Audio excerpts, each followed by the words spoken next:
Assalamualaikum warahmatullahi wabarakatuh. Perkenalkan, nama saya Alia Hasita dan rekan saya Deni Basmala. Di sini kami akan menjelaskan tentang apa itu indikator untuk dikatakan sebagai sebuah negara. Definisi negara adalah entitas politik yang memiliki kedaulatan atas wilayah tertentu dan kependudukannya. Negara adalah struktur politik yang mengatur kehidupan masyarakat di dalam wilayahnya. Negara memiliki peran penting dalam menjaga ketertiban, keadilan, dan kesejahteraan masyarakat.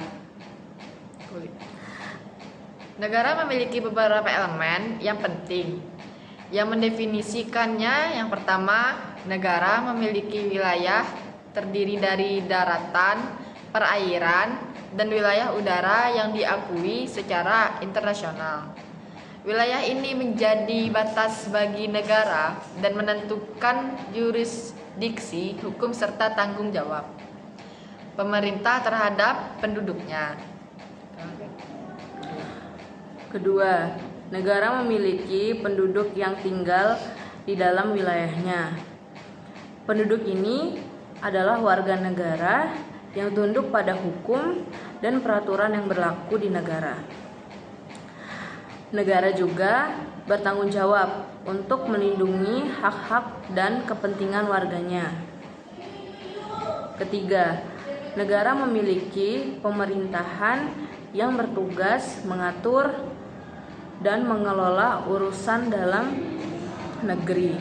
Pemerintahan ini dapat berbentuk monarki, republik, atau bentuk pemerintahan lainnya. Pemerintahan sebelum memiliki kekuasaan dan otoritas untuk membuat kebijakan, menjalankan fungsi eksekutif, legislatif, dan yudikatif, serta menjaga ketertiban dan keamanan di dalam wilayah negara. Keempat, negara memiliki kedaulatan, yang berarti memiliki kekuasaan dan otoritas atas wilayahnya sendiri. Negara memiliki hak untuk membuat kebijakan dalam wilayahnya tanpa campur tangan dari negara lain. Namun, kedaulatan negara juga diikat oleh hukum internasional dan prinsip-prinsip yang mengatur hubungan antar negara. Kelima, negara diakui oleh negara-negara lain dalam komunitas internasional. Pengakuan ini dapat diberikan melalui hubungan diplomatik dan keanggotaan dalam organisasi internasional seperti Perserikatan Bangsa-Bangsa.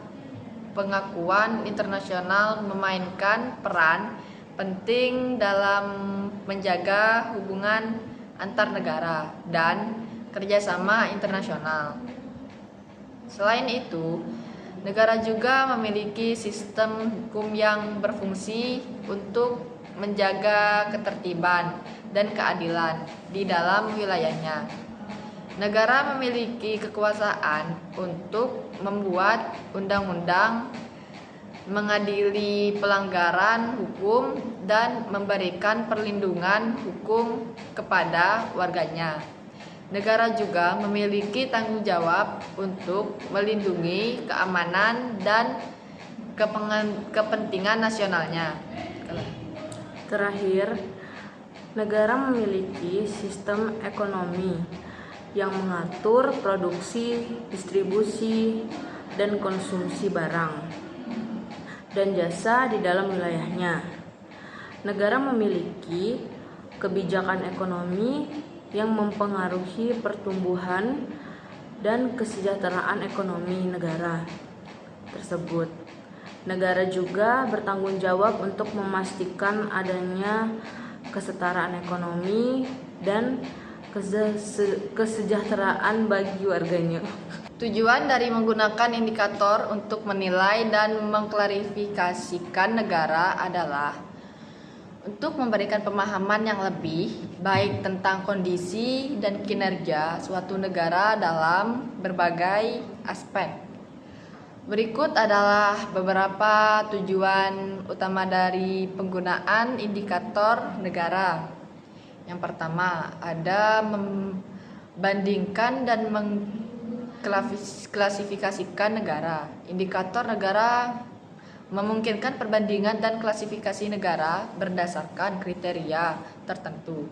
Hal ini membantu dalam memahami perbedaan dan kesamaan antar negara, serta mengidentifikasikan dan pola yang mungkin ada. 2. Mengukur kemajuan dan kinerja. Indikator negara membantu dalam mengukur kemajuan suatu negara dalam mencapai tujuan dan target tertentu. Misalnya, PDB dapat digunakan untuk mengukur pertumbuhan ekonomi, IPM untuk mengukur kemajuan sosial, dan IPK untuk mengukur tingkat korupsi. Dengan menggunakan indikator ini, kita dapat melihat apakah suatu negara sedang berkembang atau mengalami kemunduran dalam berbagai aspek. 3. Mengidentifikasikan kekuatan dan kelemahan.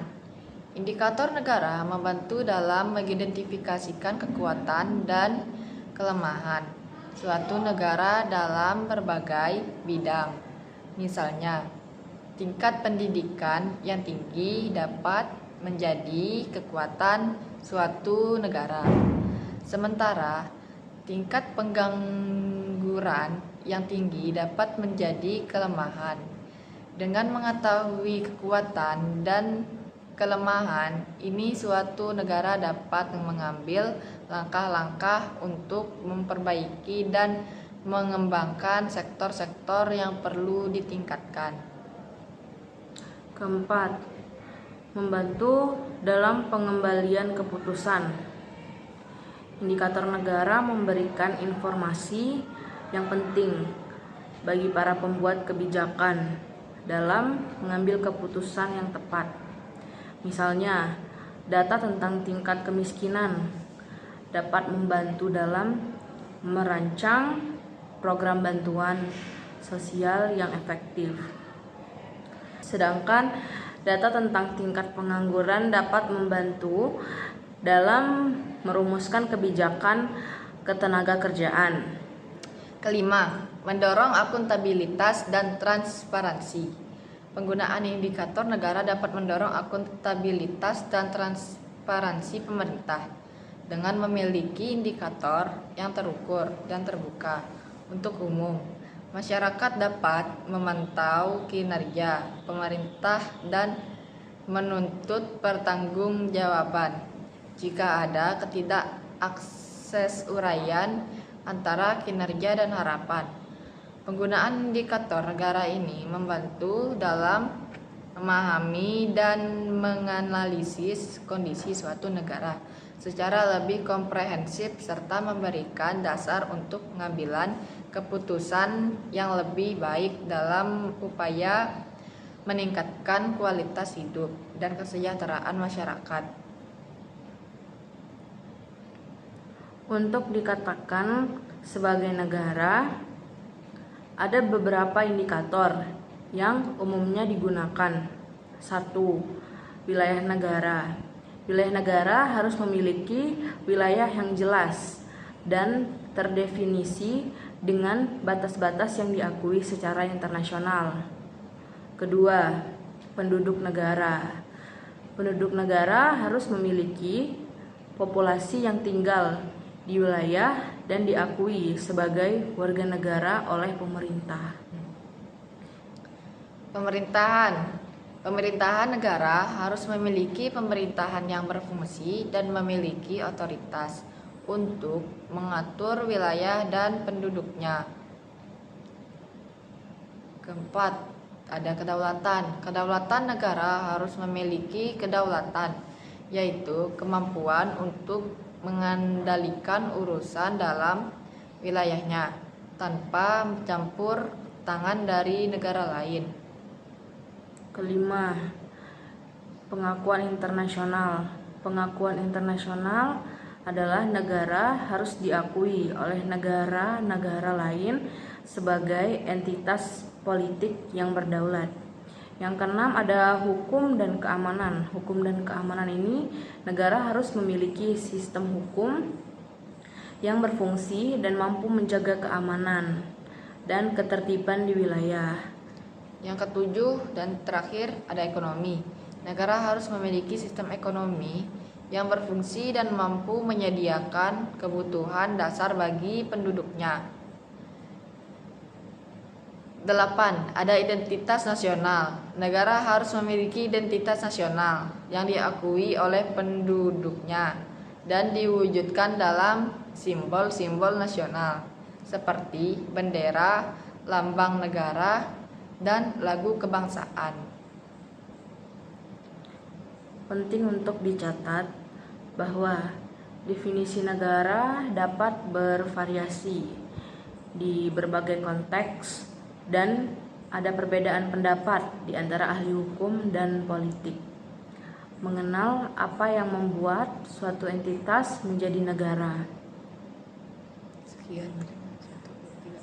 Sekian dari kami. Wassalamualaikum warahmatullahi wabarakatuh.